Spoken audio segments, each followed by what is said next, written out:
नमस्कार 9 PM खास बातमध्ये स्वागत। लोकसभेच्या निवडणुका आहेत, आरोप प्रत्यारोप होत आहेत। महाराष्ट्राचे नेतेही आरोप प्रत्यारोपांच्या फैरी झाडतायत आणि त्याचबरोबर देशातील राष्ट्रीय नेतेही आरोप प्रत्यारोपाच्या फैरी झाडतायत। कोण कुणाचे तुकडे पाडायला तयार आहे, कोण कुणाला चिकन सूप खायला घातलं याचं बिल मागायला तयार आहे आणि निवडणुकांनंतर पाहून घेण्याची भाषाही या निवडणुकांमध्ये ऐकायला मिळते।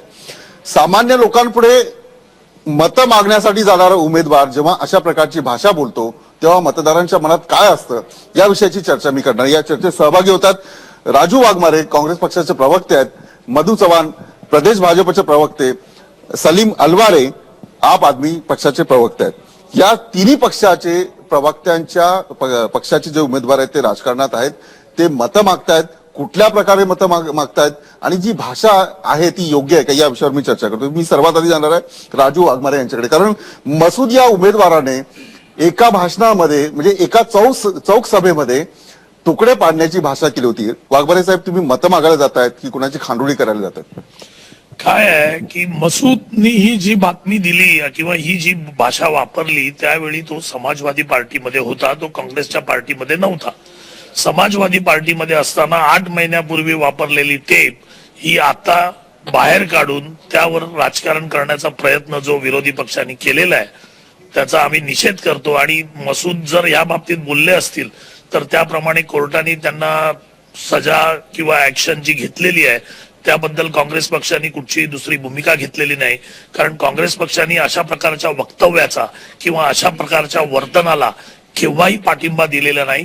आमचे उपाध्यक्ष राहुलजी गांधी यांनी तात्काळ त्याच वेळी ज्यावेळी ही बातमी आली त्यावेळी उपाध्यक्षांनी निषेध व्यक्त केला आणि आमच्या सर्व पक्षांनी या गोष्टीचा निषेध व्यक्त केला, कारण काँग्रेस हा शांतता। तुम्ही निषेध व्यक्त केलेला आहे। एक मुद्दा असा आहे की महाराष्ट्रातल्या अनेक भागांमध्ये प्रचारासाठी पैसे वापरण्यात आलेले आहे। तब्बल देशामध्ये 14 कोटी रुपये जप्त करण्यात आलेले आहे। अमरावतीतले पैसे असो किंवा सांगली जिल्ह्यातले पैसे असो, हे सर्व पैसेही निवडणुकीच्या प्रचारात पाहायला मिळतात। मी मधु चव्हाण यांच्याकडे जाणार आहे। चव्हाण साहेब, हे म्हणतात की ते समाजवादी पार्टीचे उमेदवार असताना अशा प्रकारचं वक्तव्य आहे। मी तुमच्या पक्षाचं सांगतो, आज विजयराजे शिंदेने म्हटलंय की निवडणुकांनंतर आम्ही पाहून घेऊ कोण कुणाची खांडोळी करणार ते। ही अशा प्रकारचा प्रचार करून अशा प्रकारची भाषा मागून मतं मागायची असतात? नाही, मला असं वाटतं पहिल्यांदा माझे मित्र वाघमारे यांना थोडी कमी माहिती दिसते की हे जे मसूद आहेत त्याचा त्यांनी निषेध केला, ही चांगली गोष्ट आहे। त्यांच्या पक्षाच्या नेत्यांनी सुद्धा निषेध केलाय। काँग्रेस पक्षाची उमेदवारी मिळाल्यानंतर त्याने ते वक्तव्य केलं होतं, तर त्याचे काय फार आम्ही इश्यू करू इच्छित नाही। राहिला मुद्दा, आपण आता त्या ठिकाणी राजस्थानच्या मुख्यमंत्र्यांच्या संबंधी आपण वसुंधरा राजे संबंधी बोललात, त्या असे म्हणाल्या, त्याचा अर्थ असा आहे की कोणी कोणाची खांडोळी केली हे त्यांना विचारल्यानंतर ते म्हणाले की निवडणुका होईल नंतर आम्ही बघून घेऊ। याचा अर्थ आम्ही त्यांना मारू असा होत नाही की आम्ही त्यांच्या विरोधामध्ये कायदेशीर कारवाई करू किंवा त्याच्यावर विचार विनिमय करू। समजा एखाद्याला कोणी विचारलं की यांनी तुला काल शिवी दिली, तर विचार विनिमय तुम्ही म्हणजे कायदेशीर कारवाई करू, बघून घेऊ। याचा अर्थ त्या ज्या भाषेत त्यांनी त्या ठिकाणी गुंडागिरीची भाषा वापरली त्या भाषेमध्ये भारतीय जनता पक्षाच्या प्रगल्भ असलेल्या राजस्थानच्या मुख्यमंत्री त्या अर्थाने बोलतील असं मला वाटत नाही। त्यांचा वसुंधरा राजे शिंदे काय म्हटलं त्याच्यावर तुम्ही खुलासा करता। अमित शहा असं म्हणतात अब बदला सूड घेतला, मतदान करा आणि सूड घ्या, म्हणजे याचा अगदी बरोबर आहे। मला वाटतं त्या शब्दामध्ये त्यांच्या काही त्या ठिकाणी गैर नाही। त्याचा अर्थ असा की ज्या प्रकारे त्या दंगलीमध्ये त्या ठिकाणी सत्ताधीशाने त्या उत्तर प्रदेशाच्या ज्या प्रकारचं कृत्य केलं, ज्या प्रकारचं त्या ठिकाणी मतांचं राजकारण केलं, त्यामुळे आता लोकशाहीमध्ये उलट त्यांनी चांगलं सांगितलं की लोकशाहीमध्ये संधी हिंसा करून करता येणार नाही। लोकशाहीमध्ये तुम्हाला जर बदलाच घ्यायचा असेल तर मतपेटीच्या माध्यमातून तुम्ही सत्ता बदला, तो एक बदलाच होईल की ज्याने अशा तऱ्हेचं गैरकृत्य केलेल्या दंगलीच्या काळामध्ये त्यांना त्या सत्तेपासून दूर ठेवा आणि बदला घ्या। मला ते बदला असं तुम्हाला वाटतं? राजकीय लोकशाही। मी राजू वाघमारे तुमच्याकडे नंतर येतो। समीरजी, मला सांगा की अशा प्रकारचं, सलीमजी मला हे सांगा की अशा प्रकारचं प्रचार व्हायला पाहिजे की नेमका काय प्रचार व्हायला पाहिजे? नाही, अशा प्रकारचा प्रचार व्हायची आवश्यकता नाही, असं नाही व्हायला पाहिजे। जेवढे राज्य दल आहेत त्यांनी आपला जे डेव्हलपमेंटचा जो कार्यक्रम आहे तो लोकांच्या समोर ठेवला पाहिजे आणि त्यांनी लोकांना सांगायला पाहिजे की पुढच्या 5 वर्षात ते लोक काय करणार आहेत। पण आता असा जे गेल्या 4-5 दिवसात जी घटना घडलेल्या आहेत ते याची समाजाने खूप गंभीरपणे याच्यावर विचार केला पाहिजे की ह्याच्या पुढे राजनीती अशी चालणार आहे का, एक खूप मोठा प्रश्न आमच्या समोर आलेला आहे. अमित शहानी जे वक्तव्य केलंय त्याबद्दल खुलासा भाजप काय? अमित शहाने जो वक्तव्य केलाय त्याच्यावर कारवाई केली पाहिजे. बघा 5 वर्ष अगोदर वरुण गांधीने जो वक्तव्य केला होता खूप डेंजरस होता. मला असं वाटत होतं की वरुण गांधी सारखा सुशिक्षित मुलगा म्हणजे एवढा डिसेंट फॅमिलीतून आलेला त्याने जो वक्ता केला होता त्यावेळी त्याच्यावर प्रॉपर कारवाई झाली नाही. आता मसूदवर जी कारवाई झाली ती बरोबर आहे कानूनप्रमाणे आणि आता मला असं वाटते की अमित शहावर पण कारवाई केली पाहिजे. अमित शहावर कारवाई झाली पाहिजे असे सलीम यांचं म्हणणं आहे. मी राजू वाघमारे, तुम्ही ऐकलं मधु चव्हाण काय म्हणताय? काय आहे बीजेपी वाले जे म्हणतायत, माझे मित्र आमचे आदरणीय मधु चव्हाणजी जे म्हणतायत, हा 4-5 दिवसाचा प्रकार नाहीये. जर तुम्ही बीजेपी आणि सारस्वत संघाचा RSSचा जर इतिहास बघितलात या भारत देशामध्ये तर प्रत्येक वेळी निवडणुकीच्या वेळी आणि निवडणुकीनंतर बीजेपी फक्त तोडण्याचं राजकारण केलेलं आहे, जोडण्याचं राजकारण कधीच केलेलं नाही. बीजेपीने जी मतं मागितलेली आहेत, आज अमित शहा बरोबर आमदार फिरत होता, त्याला या मुझफ्फर दंगलीमध्ये त्याला अटक करण्यात आलेली आहे. यांनी गुजरातमध्ये काय केलं? आज 2002 ची दंगल मोदींनी 2000 मुसलमानांची कत्तल केली. आज मला असं वाटतं नाही, एक मिनिट नाही तुम्ही बोला, आपण ही वाहिनीवरून त्या ठिकाणी जातायत. या तुमच्या वाक्याबद्दल येई त्या ठिकाणी TV 9चे त्या ठिकाणी आम्ही त्या ठिकाणी सीडी घेऊ आणि तुमच्यावर उद्या पहिल्यांदा आम्ही केस करू की 2000 मुसलमानांची कत्तल केली. हे बेजबाबदार वर्तन करू नका. काहीतरी नाही, आम्ही आमच्यावर केस केली तरी आम्ही तयार आहोत. पूर्ण भारत देशाला माहिती आहे की मोदींच्या काळामध्ये मुसलमानांची किती कत्तल झाली. आज मोदींचेच राईट हँड समजले जाणारे अमित शहा जे आहेत. अमित शहानी जे आता कसं आहे, भारतीय जनता एवढी दूधकुळी राहिलेली नाही, सुशिक्षित समाज आहे. आज लोकशाही भारतामध्ये आहे. प्रत्येकाला माहिती की अमित शहानी बदला घेण्याची जी भाषा केलेली आहे तो बदला म्हणजे राजकीय नसून की आम्हाला निवडून द्या, त्याच्यानंतर या युपी मधून मुल्ला आणि मुलायमांना आम्ही उपटून टाका, याचा अर्थ हा राजकीय बदला नाही. ही त्यांनी धमकी दिलेली आहे नाही आणि त्याच्यासाठी आम्ही सांगितलेलं आहे की कोर्टात त्याच्यावर केस करा आणि अमित शहाला अटक करा, ही आमची मागणी आहे. अटक केली पाहिजे, कोर्टात केस केली पाहिजे, अशा प्रकारचं वक्तव्य राजू वाघमारे म्हणतात. आणि मधु चव्हाण म्हणतात की नरेंद्र मोदींनी कत्तल केलेली नाही म्हणून ते राजू वाघमारे यांच्यावर उद्या खटला दाखल करायला हवा, अशा प्रकारची भूमिका घेतात. मी चर्चा सुरू ठेवणार आहे ब्रेक नंतर.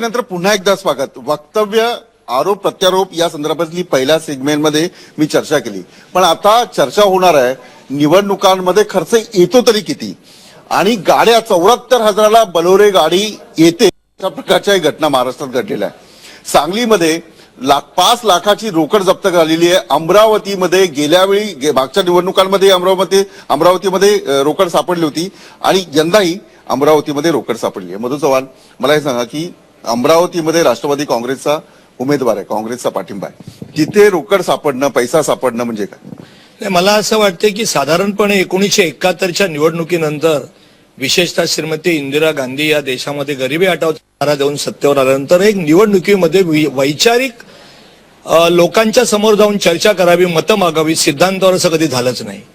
नेहरूंच्या त्यावेळेला भारतीय जनसंघ होता, कम्युनिस्ट पार्टी होती, काँग्रेस एकत्र होती आणि सगळी वेगवेगळ्या पार्टीची महान माणसं आपापला कार्यक्रम सांगून येत होती. परंतु 1971 नंतर, विशेषतः 74-75 नंतर या देशामध्ये मॅन मनी आणि मसल पॉवरच सुरू झाली. मी अतिशय पक्ष अभिनिवेशाने बोलत नाही, पण या निवडणुकीमध्ये हे काँग्रेसला लोकांच्या पुढे जर त्या ठिकाणी आम्ही विकासाच्या आधारावर मतं द्या असं सांगायची जर त्या ठिकाणी योग्यता होती की तयारी होती, त्यांनी पैसे वाटले नसते.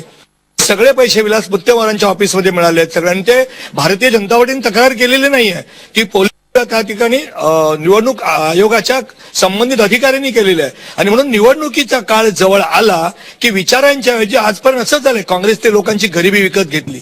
लोकांचं कर्ज विकत घेतलं, लोकांचं अज्ञान विकत घेतलं, लोकांचं दारिद्र्य विकत घेतलं, लोकांचं त्या ठिकाणी निवडणुकीच्या बाबतीतलं त्या ठिकाणी त्यांना असलेली अगतिकता विकत घेतली. म्हणून त्या ठिकाणी पैसे वाटूनच मतं मिळू शकतात, आपल्या विचारांच्या आधारावर मिळत नाही, हे सिद्ध होत आहे मला असं वाटतं. आणि लोकांनी आता ठरवलेलं आहे की पैसे यांच्याकडून घेतील, पण योग्य उमेदवाराला मात्र लोक नक्की मतं देतील. काँग्रेस राष्ट्रवादी काँग्रेस पैशाचा खेळ करते. करते ना, खेळ करते ना, नक्की करते. त्याचा अर्थच काय आता तुम्हीच सांगताय 14 कोटी रुपये मिळाले, हे काँग्रेस आणि राष्ट्रवादीच्या कार्यालयातच मिळालेले आहेत. काय बघा की ज्यावेळी मधू चव्हाण साहेब म्हणतायत की एवढी वर्ष काँग्रेसने जी सत्ता घेतली ती पैशाच्या जोरावर घेतली, असं जर हे म्हणत असतील तर याचा अर्थ भारतातील सगळे नागरिक विकाऊ आहेत का? तर त्याचं उत्तर नाही. भारतीय जनता ही एक शुद्ध जनता आहे आणि इतकी वर्ष जर त्यांनी काँग्रेसला निवडून दिलेलं आहे ते पूर्णपणे विकास विकास आणि विकास या एकाच गोष्टीवर काँग्रेसला आतापर्यंत भारताने निवडून दिले. 65 वर्ष आम्ही या सत्तेमध्ये आहोत आणि आम्ही जोडण्याचं राजकारण करतो, तोडण्याचं करत नाही. आणि पैशाची जी भूमिका आहे ती पैशाची जी भूमिका आहे, जी मुत्तेमवारांकडे जी रोकड मिळाली तो पोलीस आणि न्याय प्रविष्ट मामला असल्यामुळे मी काय बोलू शकत नाही त्या बाबतीत. परंतु वैयक्तिक मत जर माझं तुम्ही विचारलं, बोलू शकत नाही, पण पैसा कुठे ना कुठे वापरला. ह्या निवडणुकीमध्ये पैसा किती वापरला जातोय आणि कोणती पार्टी किती जास्त पैसा वापरते ते आपल्याला वरून आणि सोशल मीडियावरून लोकांच्या लक्षात आलेलंच आहे की भारतीय जनता पक्षाने एवढा पैसा कुठून आणला आणि कसे ते एवढ्या ऍडव्हर्टाइजमेंट देऊ शकतात. भाजपने एवढा पैसा कुठून आणला असं तुमचा प्रश्न आहे. मधू चव्हाण यांच्याकडून मी उत्तर घेणार आहे. पण समीरजी मला हे सांगा, सलीमजी, माझा मगाचा मुद्दा जो होता की वक्तव्य केली जातात, आरोप केले जातात, तुम्हाला बोलायचं होतं ते पण ती संधी मिळाली नाही, नेमकं काय म्हणायचं? मला असं वाटतं की जे चाललेलं आहे चुकीचं आहे आणि लोकांनी आपला विभिन्न पार्टी त्यांनी आपला मॅनिफेस्टो लोकांच्या समोर ठेवला पाहिजे आणि त्या मॅनिफेस्टोच्या आधारावर आणि प्रोग्रामच्या आधारावर त्यांनी मतं मागितली पाहिजे. मयंक गांधींनी सुद्धा राखी सावंत ज्या उमेदवार आहे, कुठल्याही नागरिकाला उमेदवारी लोकसभेच्या निवडणुका लढवण्याचा अधिकार आहे. राखी सावंत विषयी जे मयंक गांधींनी विधान केलं त्याबद्दल थोडासा चुकीचा होता. ती प्रेस कॉन्फरन्स मीच घेतली होती, मी कंडक्ट करत होतो. ते बोलता बोलता थोडासा राखी सावंतचं नाव आल्यानंतर थोडासा तिकडे म्हणजे एक पॉझिटिव्ह एन्व्हायरमेंट झाला, त्याच्या तोंडातून असं थोडासा शब्द गेला असं तो ते कुठल्याही महिलाच्या बाबतीत असं बोलणं चुकीचं आहे. तुम्ही माफी मागितल्यामुळे मी विषय वाढत नाही. पण जरा पैशाच्या बाबतीत मला दोन जे पैशाचं राजकारण पैशावरून सत्ता अशा प्रकारचं जे गणित एक महिना अगोदर टाइम्स ऑफ इंडिया मध्ये एक रिपोर्ट आली होती की या पुढच्या येणाऱ्या निवडणुकीमध्ये 34,000 करोड रुपये अप्रॉक्सिमेटचा वापर होणार आहे आणि हे पैसे सर्व मला असं वाटतं की आम आदमी पार्टीकडे पैसा नाहीये आणि आमच्याकडे जो पैसा आहे तो एक आता माझ्या खिशात एक चंद्याची रिसिप्ट बुक आहे. आमच्याकडे एक पैशाचा हिशोब आहे आणि टोटली ऑफिशियली पैसा तो. बाकी सर्व पार्ट्या जे आहेत म्हणजे काही पार्ट्यांचे म्हणजे माझ्याकडे अशी इन्फॉर्मेशन आहे की काही पार्ट्यांनी एक एमपीचा उमेदवार 100 करोड रुपयाच्या बजेटनी उतरलेला आहे आणि साधी गोष्ट नाही. आणि इलेक्शन कमिशननी आणि अँटी करप्शन ब्युरो आहे किंवा दुसरे जे डिपार्टमेंट आरोप झाले ना, तुम्ही पैसा कुठून आणता? आमचा जो पैसा आहे तो वाईट आहे, बिलकुल वर्ल्ड वाईड पैसा आहे तो. 5,000चे, 100 रुपयाचे, 5 लाखाचे जे काही चेक्स येत आहेत आजच्या दिवशी समजा आम आदमी पार्टीच्या अकाउंटमध्ये किती पैसे आले त्याचा डे टू डे आमचा अकाउंट आहे आणि we have kept full transparency for this. तुमच्याकडे ट्रान्सपरन्सी आहे? 100% ट्रान्सपरन्सी अजिबात नाही. राजू वाघमारे म्हणतात की भाजपाकडे एवढा पैसा कुठून आला, काय म्हणाल? हा प्रश्न महत्वाचा आहे. मी 100% पैसा कुठून आला, त्यांच्याकडेही पैसा कुठून आला तोही एक मोठा प्रश्न आहे की काँग्रेस जवळ पैसा कुठून आला, राष्ट्रवादी काँग्रेस जवळ पैसा कुठून आला, भाजप जवळ कुठून पैसा कुठून आला, मोठा प्रश्न आहे.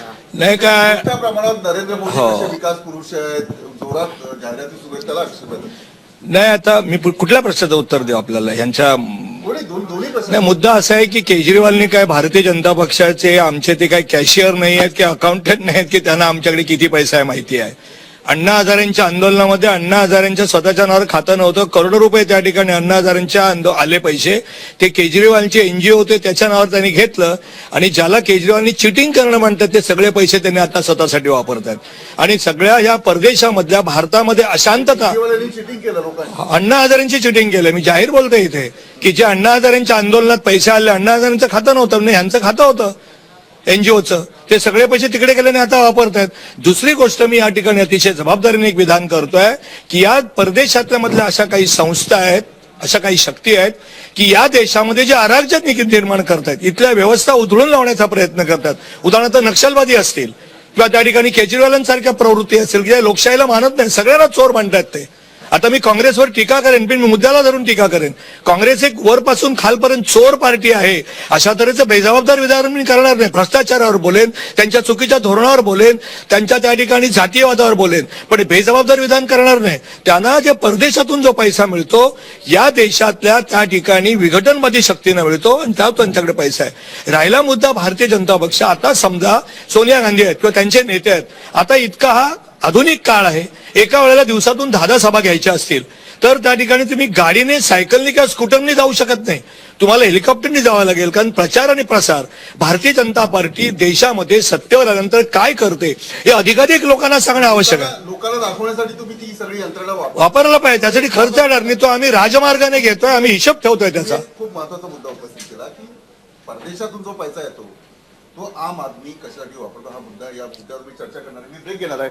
ब्रेक नंतर आम आदमीवर मधू चव्हाण यांनी जे आरोप केलेले आहे त्याचा खुलासा मी घेणार आहे आम आदमीच्या प्रवक्त्याकडून ब्रेक नंतर.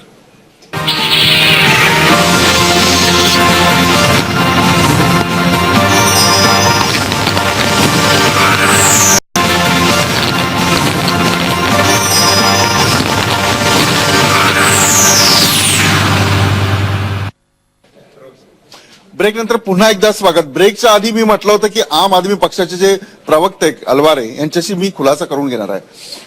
खूप साधे असणारे अण्णा, त्यांची जी सभा होते, त्यांचं जे आंदोलन चालतं, तिथे एवढे पैसे कसे येतात हा सामान्य लोकांना पडलेला प्रश्न आहे. मधू चव्हाण यांनी म्हटलेलं की बाहेरून पैसे आले ते तुमच्या अकाउंटमध्ये गेले. अण्णाची सभेची आणि अण्णाचा जो मुवमेंट होता त्या प्रश्नाचं मी उत्तर देऊ शकत नाही, कारण नंतर जेव्हा एक आम आदमी पार्टीमध्ये कन्वर्ट झाली तेव्हा मी पार्टीमध्ये जॉईन झालो. आम आदमी पार्टीचा जो अकाउंट आहे, कुठूनही पैसे येऊ द्या, 500 रुपयाचा चेक येऊ द्या किंवा 5000चा चेक येऊ द्या, त्याचा डे टू डे हिसाब आहे की किती पैसे आलेत आणि किती पैसे गेलेत. अँड अनफॉर्च्युनेटली मी तुम्हाला सांगू इच्छितो की आज आम्ही ह्या चुनावमध्ये आम्ही पैशासाठी कमी पडलो. आम्ही जर कुठे कमी पडत आहोत प्रत्येकी सीटमध्ये, मी तुम्हाला मेधा पाटकरच्या सीट बाबतीत सांगेन. काल मी तिकडे गेलो होतो, तिकडे एक इरफान करून एक कार्यकर्ता आहे, तो गेल्या 1 आठवड्यापासून मला सांगत की सलीम भाई मला गाडी करून द्या, आणि आम्ही त्याला आज एक जुनी गाडी त्याला करून देऊ शकलो. अशी आमची परिस्थिती आहे, ग्राउंड रियालिटी आहे. त्याच्यात काही म्हणजे मी काय वाढवून किंवा मी कमी करून सांगत नाही. दिस आर द मला सांगा फॅक्ट. जसं जग बदलतंय, जसं भाजप असेल, काँग्रेस असेल, हे सगळे जाहिराती करताय, याच्यासाठी पैसा लागतो. तुम्ही कमी पैशामध्ये तुमचा निभाव लागेल याच्यामध्ये निवडणूक करणार? नाही, मला असं वाटत नाही. आम्ही ते सांगितलं, मी ऍग्री केलं की आम्ही पैशासाठी कमी पडलो. आम्ही कुठेही जाहिरात, कुठल्याही वर्तमानपत्रात आम्ही जाहिरात करू शकलो नाही. कुठेही तुम्ही आमची होर्डिंग किंवा मयंक गांधीच्या कॉन्स्टिट्युएन्सीमध्ये काय तुम्ही बॅनर पाहिले असतील, त्याच्यात सोडून कुठे आम्ही बॅनर वगैरे, त्याच्यात आम्ही खूप कमी पडलो. ते मला मान्य आहे, मला मान्य आहे. Yes yes yes. Madhu Chavan, मला सांगा की निवडणुकांचं सगळं गणितच बदलतंय. पैसा हा महत्वाचा झालेला आहे. पैसा, त्याच्यातून जाहिरातीतून लोकांपर्यंत संपर्क. आधी जो प्रकार होता की सामान्यपणे लोकांची विचारसरणी किंवा पैसा, कमी पैसा असेल त्याला मतदान जास्त, अशा प्रकारचं चित्र काही वर्ष होते ना. या वर्षापर्यंत तुम्हाला सांगू शकते, 1967 साली सखा पाटील हे अनभिक्षित सम्राट होते या मुंबई शहराचे, आणि नेहरूंच्या अतिशय विश्वासातले होते. केवळ एक पोस्टर जॉर्ज फर्नांडिसला, तुम्ही यांचा पराभव करू शकता, आणि त्याच्यामुळे पराभव झाला. 1971 साली या देशामध्ये श्रीमती इंदिरा गांधींचं राज्य आलं. मी अतिशय प्रामाणिकपणे सांगतो की गरिबी हटावचा त्यांनी नारा दिला. सामान्य जनतेला असं वाटलं की आता आम्हाला आमचं जीवन सुखकर होईल, आणि म्हणून ती निवडणूक जिंकली गेली. 1977 साली जयप्रकाश नारायणच्या नेतृत्वाखाली कम्युनिस्ट सोडले तर सगळे पक्ष एकत्र झाले आणि निवडणूक लढली. पैशाचा खेळ झाला नाही. परंतु नंतर मात्र असं झालं, या देशामध्ये ग्रामपंचायतीची निवडणूक असेल, नगरपालिकेचे असेल तर खासदारकीचे, प्रत्येक काही अपवाद वगळता, काही राजकीय पक्ष वगळता काही लोकांना असं वाटायला लागलं की सत्तेवर जाणं म्हणजे शॉर्टकटनी श्रीमंत होणं आहे. जनतेची सेवा विवाह हे सगळे त्या ठिकाणी फसवे शब्द आहेत. म्हणून दुर्दैवाने, कदाचित माझ्या मित्रांना राग येईल, परंतु काँग्रेसनेच हे दुष्ट चक्र पैशाचं सुरू केलं. म्हणजे मी तुम्हाला एक गोष्ट सांगतो, फक्त मी नाव सांगत नाही. मी विधान परिषदेतून खाल्यानंतर काँग्रेसचे मंत्री मला एक म्हणाले एका पोटनिवडणुकीमध्ये की तुम्ही निवडणूक जिंकणार आहात का? मी म्हटलं हो जिंकणार आहात. म्हणजे तुमचं काय चालणार आहे हो? तुमची दुकानदारी किती चालणार आहे? मी एका निवडणुकीमध्ये आम्ही 10 कोटी रुपये खर्च करणार आहोत, हे मी कोणावर आरोप करण्यासाठी बोलत नाहीये. ही मानसिकता काँग्रेसने आणली. आणि म्हणून मी तुम्हाला एक छोटं उदाहरण देतो की पनवेल, एक मिनिट, पेन अर्बन बँक ज्यांनी लुटली, लोकांच्या सगळ्या ठेवी लुटल्या, ज्यांनी मोर्चा काढला पेन पासून मुंबईच्या मंत्रालयापर्यंत 125 किलोमीटर, त्या पेनच्या नंतर नगर परिषदेच्या निवडणुकीमध्ये त्याचं डिपॉझिट जप्त झालं. आणि ज्यांनी भ्रष्टाचार केला, जो 6 महिने जेलमध्ये होता, तो 4000 मतांच्या फरकाने निवडून आला. ज्यावेळेला तिथल्या लोकांना मी जाऊन विचारलं की काय झोपडपट्टीत जाऊन की तू हे असं तुम्ही मत कोणाला दिलं, तर म्हणे आम्ही त्या ठिकाणी काँग्रेस आणि एनसीपीच्या लोकांना दिलं. तो म्हणाले का? तो म्हणाले माझ्या घरामध्ये 17 मतं आहेत, माझं पोट भरत नाही, मला प्रत्येक मतामागे 1500 रुपये मिळाले.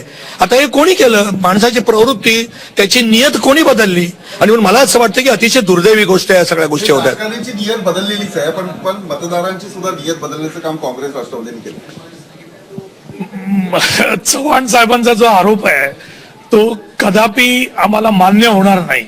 कारण मतदारांना सवयी ह्या काँग्रेसने लावलेल्या नाही आहेत, ही सर्वात प्रथम गोष्ट. दुसरी गोष्ट अशी की गुजरातमध्ये जर आपण बघितलं, आज मोदी 3 वेळा निवडून आले, याचा अर्थ गुजरात मधल्या जनतेला मोदींनी पैसे देऊन विकत घेतलं का? भ्रष्ट असं म्हणत नाही मी. पैसे देऊन विकत घेतलं का? तर नाही. का? तर म्हणजे जर काँग्रेस सत्तेवर आली तर काँग्रेस विकासावर आली नाही, काँग्रेस जोडण्याच्या राजनीतीवर आली नाही, काँग्रेसनी पैसे घेऊन विकत घेतलं.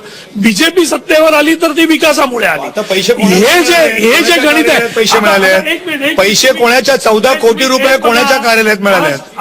आज गुजरातमध्ये मधुसूदन मिस्त्रींना पोस्टर लावायला जागा नाही, कारण सगळे पोस्टर जे लावण्याच्या जागा आहेत त्या गुजरातच्या बीजेपीनी ताब्यात घेतलेल्या आहेत आणि त्याच्यावर पोस्टर लागलेले आहेत.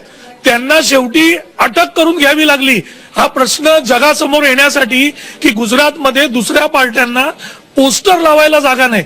मग ह्याला पैशाची मस्ती म्हणायची, सत्तेची मस्ती म्हणायची की कसली मस्ती म्हणायची, हे तुम्ही ठरवा ना. ठीक आहे, काँग्रेस आणि राष्ट्रवादीने सवय लावली, पण आता तोच कित्ता तुम्ही गिरवताय. नाही, नरेंद्र मोदी यांना अडाणीचं हेलिकॉप्टर जातं अशा प्रकारचा प्रचार विरोधक करतात. मला त्याच्यात काही गैर वाटत नाही. मी समजा निवडणुकीला उभा आहे, आता श्रीमती इंदिरा गांधी ज्यावेळेला उभ्या होत्या ते या देशातल्या अनेक उद्योगपतींनी त्यांना मदत केली होती, अंबानीने मदत केली होती, आताचे जे 2 अंबानी बंधू आहेत त्यांच्या वडिलांनी मदत केली होती. समजा एखादा प्रामाणिक उद्योगपती आहे, त्याला असं वाटतंय की या देशाची या पक्षाची विचारसरणी या देशातल्या उद्योग जगताला उद्योग वाढण्यासाठी विकासासाठी उपयोगी आहे आणि तो पक्ष सत्तेवर आला पाहिजे. जसं अमेरिकेच्या निवडणुकीमध्ये ज्यू मंडळी जे आहेत ज्यांच्या हातामध्ये व्यापार आहे ते ठरवतात अमेरिकेच्या राष्ट्रपती पदाच्या निवडणुकीत, ते प्रभावी काम करतात. मी आता यांनी सांगितलेला मुद्दा सांगतो की जाहिरातीमध्ये जागा मिळाली नाही तर जर भारतीय जनता पार्टीने अधिकृतपणे चेक पेमेंट करून एखादी जर जाहिरातीची जागा जर बुक केली असेल तर गैर नाही, तुम्ही करायची होती. हा, त्यांनी गैरमार्गाने केल्या. हा, उशीर झालाय त्यांना. उशीर झालेला नाही. नाही. आता चव्हाण साहेब म्हणतायत की एखाद्या उद्योगपतींनी जर हेलिकॉप्टर दिलं तर त्याच्यात यांना गैर वाटणारच नाही. हो, अदानी उद्योगपती नव्हते. मोदींनी अदानींना हजारो एकर जमीन 1 रुपयाच्या भावाने देऊन उद्योगपती बनवलं, तर त्या अदानीच्या कंपनीमध्ये बीजेपी वाल्यांना हेलिकॉप्टर देणारच. कारण सगळे पैसे जे लागलेले आहेत ते पैसे पण बीजेपीचे आहेत आणि अदानी उद्योगपती पण बीजेपीचेच आहेत. तर जे हेलिकॉप्टरवर नाव अदानीचं असेल पण त्याचा जर प्रोड्युसर आणि डायरेक्टर असेल तर तो भारतीय जनता पार्टी आणि नरेंद्र मोदी आहेत. तर त्यांना काय वाटण्यासारखं? मधु चव्हाणांची हे जर मी अग्री केली, त्यांनी बोलल्याप्रमाणे की ते पैशाचा हिशोब देतील, तरी मला असं वाटतं की पैशाचा खूप दुरुपयोग झालेला आहे. बीजेपीने पब्लिसिटी वगैरेवर मी इथून म्हणजे भारतात गेल्या 1-1.5 महिन्यात मी जेवढ्या डिस्ट्रिक्ट आणि जेवढ्या स्टेटमध्ये गेलो, एवढी मोठी मोठी होर्डिंग म्हणजे त्याचे लाखो रुपयाचा रेंट, मंथली रेंटच असतो. म्हणजे किती पैशाचा दुरुपयोग झाला. 100% या इलेक्शनमध्ये याच्या अगोदरचे जेवढे इलेक्शन होते त्याच्याहून 100 गुणे जास्त पैशाचा दुरुपयोग आणि दुर्वापर झालेला आहे. तो पैसा कुठे ना कुठेतरी डेव्हलपमेंटवर वापरता आला असता असं मला वाटतं. पैशाचा दुरुपयोग झालेला आहे, भाजपकडून होतोय आणि राष्ट्रवादी काँग्रेसकडून होत आहे असं आम आदमीचे प्रवक्ते यांचं म्हणणं आहे. मी ब्रेक घेणार आहे, ब्रेक नंतर ही चर्चा सुरू आहे.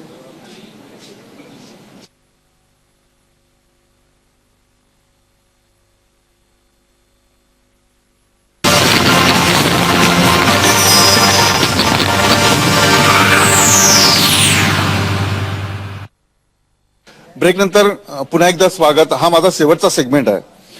पैशाचं वाटप, आरोप प्रत्यारोप यावर मी चर्चा केलेली आहे. आता मी चर्चा करणार आहे महाराष्ट्रातील राजकारणी. ठाकरे बंधूंमध्ये ज्या प्रकारे आरोप प्रत्यारोप होत आहेत किंवा नरेंद्र मोदी काँग्रेसचे युवराज म्हणून जे संबोधन करतायत, शहजादे म्हणून संबोधन करतायत, अशा प्रकारचा प्रचार केला पाहिजे का? कोणत्या थराला आपण जातो हीच महत्वाची चर्चा मी करतोय. मी सर्वात आधी जाणार आहे मधू चव्हाण यांच्याकडे. चव्हाण साहेब, मला सांगा की काँग्रेसचे युवराज असतील, सोनिया गांधीचा मुलगा आहे, अशा प्रकारचं शहजादा म्हणून बोलणं आणि मुद्दे कमी मांडायचे, टीका मात्र जास्त करायची, हे बरोबर आहे का? आपण अतिशय मी नम्रपणे आपल्याला सांगू इच्छितो की जिथे जिथे मोदी जातील त्यांच्या भाषणाचा साधारण ते 3/4 भाग हा मी या देशात काय करणार आहे, म्हणजे विकास कसा करणार आहे, मनुष्यबळाचा उपयोग कसा करणार आहे, शेतीविषयी माझं धोरण काय, स्मॉल कॉलेजेस मध्ये धोरण काय, नद्याचं संबंधित धोरण काय. आता राहिला मुद्दा युवराज. आता उपहासाने ज्या वेळेला आपण बोलतो काय अपमानास्पद शब्द नाही, परंतु मधलं नरसिंहराव जर सोडले तर या देशाच्या स्वातंत्र्याच्या लढाया ज्या झाल्या त्या नेहरू गांधी घराण्याच्या आता सत्ता मिळवण्यासाठी नाही झाल्या. इंग्लंडची राणी जशी राज्य करत होती या देशामध्ये आपले व्हाईसरॉय पाठवून, तसे राज्यात आपले सुलतानांसारखे मुख्यमंत्री पाठवून, पूर्वी इंदिरा गांधी, नंतर आता त्या ठिकाणी सोनिया गांधी, राजीव गांधीच राज्य करतायत. कोण राज्य करतोय? त्याच्यामुळे एका घराण्याच्या हातामध्ये राज्य आहे हेच मुळे अतिशय निषेधार्ह आहे. हा, त्या घरामध्ये जर एकापेक्षा एक तुम्ही नाव घेऊन राहुल गांधी असं नाव घेऊ शकता ना. तुम्ही लोकसभेच्या निवडणुकांसाठी उभे आहात, त्याच्यासाठी मतं मागताय, तुम्ही संसदेत जाणार आहे, तुम्ही धोरणात्मक तिथे निर्णय घेणार आहे. मग मला असं अशा परिस्थितीमध्ये तुम्ही राहुल गांधी असं नाव घेऊ शकता. युवराज बोलला म्हणजे काय, जे स्वतःला राजघराणं समजतात, आम्ही या देशाचं राज्य करण्याचा अधिकार आम्हाला आहे असं ते समजतात, त्यांच्या घरातल्या मुलाला युवराज बोलल्यात गैर काय? बाकी काय तर बोलले नाहीत ना. युवराज बोलण्यात गैर नाही असं अहो, वर्मा आमच्या नेत्यांना हा गुंड आहे असं म्हणाले, हे तर बरोबर नाही ना त्यांच्या आता नेते म्हणून मला असं वाटतंय की हे उलट जनतेला कळलं पाहिजे. कधीतरी नेहरू गांधी दुसऱ्या देशात कोणी योग्य नाही. राहुल गांधींपेक्षा या देशाचा कॅनव्हास माहित असलेला, प्रगल्भता माहित असलेला, या देशाचा सगळा इतिहास, प्राचीन सगळ्या बऱ्या वाईट गोष्टी माहित असलेले अनेक मातब्बर नेते काँग्रेसमध्ये आहेत. त्यांना पंतप्रधान करण्याचं कोणी ठरवत नाहीये. काय आहे की काँग्रेस हा एक विचार आहे. आज एवढी वर्ष ज्यावेळी आम्ही सत्तेवर आहोत, या गांधी नेहरू घराण्याने या देशासाठी बलिदान केलेलं आहे. इंदिरा गांधींनी देशासाठी बलिदान केलं, राहुल गांधींचे पिताजी राजीव गांधी यांची हत्या झाली. आज या गांधी घराण्याने या देशासाठी जो बलिदान आणि जो त्याग केलेला आहे, सोनिया गांधींनी पंतप्रधान पदाची खुर्ची नाकारली, ह्या घराण्याने हा जो पायंडा पाडलेला आहे, हा पायंडा बीजेपी मध्ये कुठच्या घराणी केला? आज कुठच्या बीजेपीच्या घराण्यातला माणूस या स्वातंत्र्य लढ्यात आणि त्यांनी या देशाला बलिदान केलेलं आहे? हे कोणीच केलेलं नाही. काँग्रेस हा धोरणाचा पक्ष आहे, यांच्याकडे धोरण नाही. धोरणाचा पक्ष आहे, पण बहुत के सौदागर अशा प्रकारचं वक्तव्य नाही, कारण मौत के सौदागर हे ज्यावेळी आमच्या अध्यक्षा म्हणाल्या त्यावेळीच भाजपचे जे नेते आहेत अटल बिहारी वाजपेयी यांनी संसदेत सांगितलं की मेरी गर्दन शर्म से झुक चुकी आहे. हे कशासाठी सांगितलं की ज्यावेळी मोदींमुळे गुजरातमध्ये जी दंगल झाली आणि मुसलमानांची जी कत्तल झाली त्यावेळी बीजेपी मधल्या वाजपेयी सारख्या नेत्यांना पण अश्रू आवरले नाहीत. तर त्यामुळे ही जगजाहीर गोष्ट आहे. त्यामुळे आमच्या अध्यक्ष आहेत त्यांनी जी लोकांना माहीत असणारी गोष्ट वेगळ्या शब्दात मांडली. मी अलवार यांच्याकडे जातो. तुम्ही सगळ्यांना चोर म्हणताय. अरविंद केजरीवाल सब पार्टी के नेता चोर आहे, मैं अच्छा हूं, अशा प्रकारचं वक्तव्य लोकांना चोर म्हणून तुम्हाला मतं मिळणार नाही. काय बोला, काय म्हणताय तुम्ही? प्रश्न तुमचा ऐकला नाही. चोर म्हणून इतरांना चोर म्हणून तुम्हाला मतं मिळणार आहे? नाही प्रश्न इतरांना चोर म्हणून आम्हाला मतं मिळणार नाही. डेव्हलपमेंटचे मुद्दे आणि आम्ही पुढे काय करणार आहोत, आमचा जो मॅनिफेस्टो आहे त्याच्यावर आम्हाला मतं मिळतील, ही मला खात्री आहे. असं ना सर्वांना एकच काठीने हाकणं ठीक नाही. आणि मला नाही वाटत की अरविंद केजरीवालनी सर्वांना चोर म्हटले. अजून असं कधी त्यांनी वक्तव्य केले नाही की सर्व चोर आहेत. मधू चव्हाण सांगा, सर्वांना चोर म्हणतात, सगळे चुकीचे आहेत, आम्हीच बरोबर आहे, अशा प्रकारचा आम आदमीकडून प्रचार होतो. आम आदमी ने हाथ प्रचार केलेला है कि ये देश की सब पार्टी है चोर है, फिजूल है, मैं इस देश में क्रांती लाने वाला हूं. आणि मला असं वाटतंय की त्यांना कोणी विचारणार नाही की आता त्या ठिकाणी ज्याला आपण अनुल्लेखाने मारणं असं म्हणतो तसंच ते त्या ठिकाणी केलं पाहिजे. परंतु या ठिकाणी मी माझ्या मित्रांना सांगू इच्छितो की या देशाने फार रक्तपात पाहिलेला आहे. मोदीने त्या ठिकाणी मुसलमानांची कत्तल वगैरे केली, अशा तऱ्हेची भाषा लाखो लोक या एअरवर सगळे बघतायत. आपण राजकारण करू, राज्य येईल, पक्ष येतील, पण असं कुठलंही त्या ठिकाणी विधान करू नये की ज्यामुळे या देशातलं समाज स्वास्थ्य संपून जाईल. यांना त्या ठिकाणी कोणाची एक मिनिट आहे का, कोणाची कत्तल वाईट आहे, एक मिनिट आहे का, कोणाची कत्तल वाईट आहे. मग यांच्या स्मृती इंदिरा गांधींचा त्या ठिकाणी दुर्दैवी त्या ठिकाणी हत्या झाल्यानंतर यांच्या नेत्यांनी पुढे जाऊन 4000 शिखांची कत्तल केली. काश्मीरमध्ये हिंदू बांधवांची त्या ठिकाणी कत्तल केली. हिंदू बांधवांची कत्तल यांना दिसत नाही. आता तुम्ही ते बोलताय, तुम्ही त्यांना सांगितलं की कत्तलच्या बाबतीत बोलू नको आणि तुम्ही नाही जुने हे विषय काय माहितीये, हे जुने विषय नाही जर काढले तर बरा होईल. कारण काय माहितीये, आमचा जो नवीन जनरेशन आहे ह्यांना मागच्या गोष्टी नाही माहित आहेत. तुम्ही सगळ्यांना चोर म्हणताय. आता नाही, आता तुम्ही तो प्रश्न परत घेतला. चोर तो विषय संपला. आता हे 2000 लोकांचा मुसलमानांचा कत्ल आणि 4000 शिखांचा कत्ल, त्याच्यावर मी बोलतो की जे 10 वर्ष अगोदर, 20 वर्ष अगोदर, 30 वर्ष अगोदर, 50 वर्ष अगोदर काय झाला, मला असं वाटतं ते विषय काढणं चुकीचं आहे. कारण काय आपल्याला देशाची जरा प्रगती हवी, आपल्याला देश पुढे न्यायची आवश्यकता आहे. नाही, देशाची प्रगती पाहिजे, बरोबर आहे, त्या कत्लीचा विषय काढता कामा नये. पण बीजेपी या पूर्णपणे जातीयवादी पक्ष असल्यामुळे जर ते सेक्युलरपणाची भाषा करत असतील तर ते देशाला माहिती आहे ना की जातीयवादी या देशामध्ये कोणी आणला, कोणी बाबरी मस्जिद पाडली. आता कोबरा पोस्टचा रिपोर्ट बघा, त्याच्यामध्ये या सगळ्या नेत्यांना माहित होतं, यांनी प्रशिक्षण दिलं बाबरी मस्जिद कशी पाडली जावी. शिवसेनेने मध्य प्रदेशमध्ये लोक पाठवले, गुजरातमध्ये एक तळ होता की बाबरी मस्जिद कशी पाडली पाहिजे. अशा प्रकारे जातीयता पसरवण्यासाठी बीजेपी आणि सारस्वत संघ हा पुढे राहिलेला आहे. मला असं वाटतंय की हे दंगल करण्यापेक्षा 4 रुपयाचा नारळ 20 रुपये का झाला यांनी सांगितलं पाहिजे. 35 रुपयाचं पेट्रोल 80 रुपये का झालं सांगितलं. ऐकून घ्या जरा प्लीज ऐकून घ्या. यांचा सेन कमिटीचा रिपोर्ट आहे की 67 कोटी लोक या देशात असं आहे की ज्याचं प्रत्येकी उत्पन्न 20 रुपये आहे. म्हणजे एका घरात जर 5 माणसं आहेत तर 100 रुपये उत्पन्न, 3000 रुपयात जगणार काय. या देशामध्ये प्यायला पाणी नाही, चालायला रस्ता नाही. सगळ्या भारतामध्ये एक कॅन्सरचं हॉस्पिटल आहे. त्याच्यावर बोलत नाही. दंगल कोणी विचारणार नाही ना. या देशात सामान्य माणसाला जीवन जगणं कठीण झालंय.